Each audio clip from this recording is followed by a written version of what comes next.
Chinese അതിർത്തിക്കടുത്ത് സൈനിക അഭ്യാസം നടത്താൻ ഇന്ത്യൻ സേനകൾ തയ്യാറെടുക്കുന്നു. പൂർവി പ്രചണ്ഡ് പ്രഹാർ എന്ന് പേരിട്ടിരിക്കുന്ന അഭ്യാസം നവംബർ 11 മുതൽ 15 വരെ അരുണാചലിലെ മെച്ചൂക്കയിൽ നടക്കും.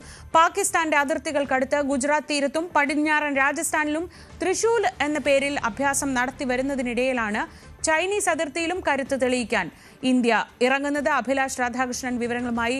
അഭിലാഷ്, തന്ത്രപ്രധാനമായ മേഖലയിൽ സംയുക്ത സൈനിക അഭ്യാസം ഇന്ത്യയുടെ ശക്തി കാണിക്കുന്നതിന് പിന്നിൽ മറ്റ് ലക്ഷ്യങ്ങൾ ഉണ്ടാവും, സ്വാഭാവികമാണ്. എന്തൊക്കെയാണ് ആ ലക്ഷ്യങ്ങൾ? ശ്രീജ, നമുക്കറിയാം ഈ ഓപ്പറേഷൻ സിന്ദൂർ കഴിഞ്ഞതിന് ശേഷം തന്നെ നമ്മുടെ സൈനിക നേതൃത്വം പറഞ്ഞിരുന്ന ഒരു പ്രധാനപ്പെട്ട കാര്യമുണ്ട്. ലോകത്തിൻ്റെ യുദ്ധതന്ത്രങ്ങൾ മാറുന്നു, യുദ്ധരീതികൾ മാറുന്നു, അതിനനുസരിച്ച് നമ്മുടെ രീതികളും മാറേണ്ടതുണ്ട്, നമ്മുടെ തന്ത്രങ്ങളും മാറ്റേണ്ടതുണ്ട്.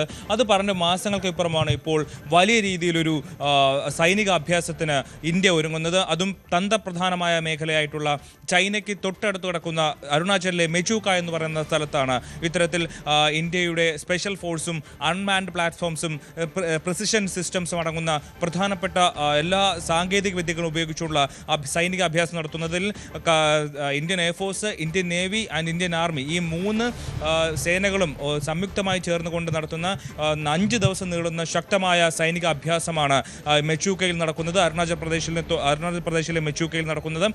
ചൈനീസ് അതിർത്തിയുമായി വെറും 30 കിലോമീറ്റർ അകലെ മാത്രമാണ് ഈ മെച്ചൂക്കയ്ക്ക് ഉള്ളതെന്നുള്ളതാണ് ഏറ്റവും പ്രധാനപ്പെട്ട കാര്യം. ഈ മേഖല തിരഞ്ഞെടുക്കാനുള്ള പ്രധാനപ്പെട്ട മറ്റൊരു കാര്യമെന്ന് പറയുന്നത് ഈ ഒരു പ്രധാനപ്പെട്ട ഒരു പ്രതലമാണ്. അവിടെ മഞ്ഞുണ്ട്, അതുപോലെ മലനിരകളുണ്ട്, അല്പം ടഫായിട്ടുള്ള പ്രതലമാണ് ഈ അരുണാചൽ പ്രദേശ് എന്ന് പറയുന്നത്.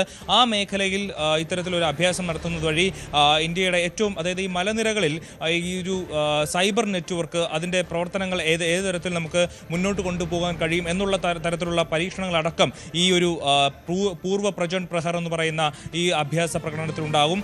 അതുപോലെ തന്നെ ഇന്ത്യയുടെ സ്പെഷ്യൽ ഫോഴ്സസ് എല്ലാം ഈ അഭ്യാസ പ്രകടനത്തിൽ അണിനിരക്കും. മാത്രമല്ല ഇന്ത്യൻ നേവി കടലിൽ നിന്നുകൊണ്ട് എത്തരത്തിൽ മലനിരകളിലേക്കുള്ള ആക്രമണങ്ങൾ, മലനിരകൾ വഴി ഇന്ത്യയിലേക്ക് വരുന്ന ആക്രമണങ്ങളെ ഏത് തരത്തിൽ ചെറുക്കാൻ കഴിയുമെന്നുള്ള രീതിയിൽ കടലിൽ നിന്നടക്കം അവിടേക്ക് ആക്രമണം നടത്താൻ ഏത് തരത്തിൽ നമുക്ക് കഴിയുമെന്നുള്ള കാര്യങ്ങളടക്കം ഈ ഒരു പൂർവ്വ പ്രചണ്ഡ് പ്രഹറിൽ ഇന്ത്യൻ സേന പരീക്ഷിക്കും. Indian army, Indian navy, Indian air force എന്നതിലുപരി BSF അടക്കം ഈ ഒരു പൂർവ്വ പ്രചണ്ഡ് പ്രഹറിൽ പങ്കെടുക്കുമെന്നുള്ളതാണ് നമുക്ക് വിവരം. നവംബർ 11 മുതൽ നവംബർ 15 വരെ 5 ദിവസം നീളുന്ന ഈ അഭ്യാസ പ്രകടനം ഇന്ത്യയെ സംബന്ധിച്ച്, ഇന്ത്യയുടെ സൈനിക രംഗത്തെ സംബന്ധിച്ച് ഏറ്റവും പ്രധാനപ്പെട്ട ഒരു ഘടകമാണ്. കാരണം നമുക്കറിയാം ഇന്ന് സൈബർ വാർഫെയർ ഒക്കെ നടക്കുന്ന ഒരു കാലമാണ്. പണ്ട് യുദ്ധക്കോപ്പുകളും സൈനികരും നേരിട്ടിറങ്ങി ആക്രമിക്കുന്നതാണെങ്കിൽ ഇന്ന് അതിനും അപ്പുറം ആർട്ടിഫിഷ്യൽ ഇൻ്റലിജൻസും സൈബർ വാർഫെയറും ഒക്കെ ഹാക്കിംഗ് അടക്കമുള്ള കാര്യങ്ങളാണ് നടക്കുന്നത്. ഇതെല്ലാം ഇന്ത്യയും ഇന്ത്യ തദ്ദേശീയമായി വികസിച്ചു കൊണ്ടുവരുന്ന ആത്മനിർഭർ ഭാരത്, ഇന്ത്യ തദ്ദേശീയമായി വികസിച്ചു കൊണ്ടുവരുന്ന ആയുധങ്ങളും പടക്കോപ്പുകളും ഒക്കെ ഈ ഒരു പൂർവ്വ പ്രചണ്ഡ് പ്രഹറിൽ പരീക്ഷിക്കും.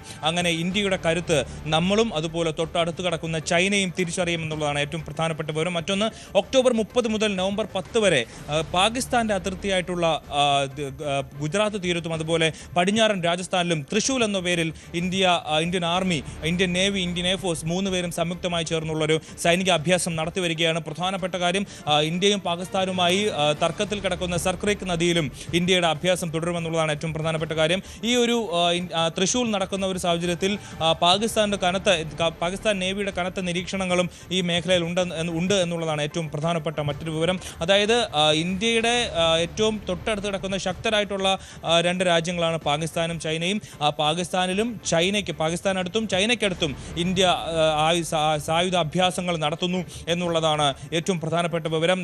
ഇന്ത്യയുടെ ഇതൊരു സന്ദേശം കൂടിയാണ് നൽകുന്നത്. ഏത് സമയത്തും ഏത് രീതിയിലും എങ്ങനെ വേണമെങ്കിലും ഒരു ആക്രമണം ഉണ്ടായാലും അതിനെയെല്ലാം തടുക്കാനും അതിനെ പ്രതിരോധിക്കാനും ശക്തിയുള്ള ഒരു ഫോഴ്സാണ് നമ്മുടേതെന്നും നമ്മുടെ ഓരോ ദിവസവും പുതുക്കി കൊണ്ടുവരുന്ന രീതിയിലുള്ള ഒരു രീതിയാണ് ഇന്ത്യൻ സേനകൾ മുന്നോട്ട് വയ്ക്കുന്നതെന്നും ഉള്ള ശക്തമായ സന്ദേശം കൂടി നമ്മുടെ തൊട്ടടുത്ത് കിടക്കുന്ന രാജ്യങ്ങൾക്ക് കൂടി നൽകുന്ന രീതിയിലാണ് ഈ അഭ്യാസ പ്രകടനങ്ങൾ മുന്നോട്ട് വയ്ക്കുന്നത്. എന്തായാലും തൃശൂൽ പുരോഗമിച്ചുകൊണ്ടിരിക്കുകയാണ്. നവംബർ 11 മുതൽ 15 വരെ പൂർവ്വ പ്രചണ്ഡ് പ്രഹർ ഇന്ത്യ നടത്തും. ശ്രീജ, അഭിലാഷ് രാധാകൃഷ്ണനാണ് വിവരങ്ങൾ നൽകിയത്.